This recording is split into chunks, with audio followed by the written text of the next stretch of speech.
Yes bana, movie inaanza kwenye basi. Jamaa anaitwa Dani yupo kwenye usafiri kuelekea zake airport kupanda ndege kwenda Japan Nagasaki.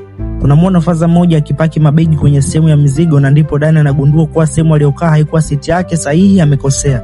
Ila faza anamjibu Dani kuwa na amani, hata usiwe na shaka. Dani anaonyesha ishara ya kushukuru. Ndege inaanza safari rasmi ya kuelekea Japan Nagasaki. Kwenye ndege watu wakiwa na shauku ya kusafiri, basi utulivu wenye amani ulitawala, huku mdada mtoa hudumu akiendelea kuwahudumia abiria kwa kuwapa juisi za matunda. Ghafla katikati mwa safari ndege inaanza kupata shida njiani na kuanza kutikisika kwa kasi ya ajabu, huku watu wakiwa wamepatwa na mshtuko na kukosa cha kufanya kwa wakati sahihi.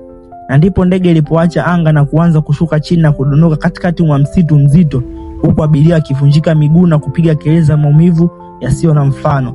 Nchini Filipino, taarifa ziliwafikia raia na vyombo vya habari kuwa ndege aina ya Jalkata Airways 79 imepata ajali na kudondoka.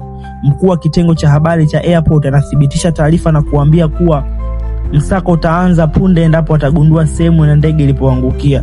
Dada mume wake naye alipanda kwenye ndege, ambaye ni yule faza aliyempisha siti Dani. Sasa anataka kujua maendeleo ya mume wake na anaamua kumfuata kiongozi wa idara ya uchunguzi na kumuuliza vipi kuhusu mume wake.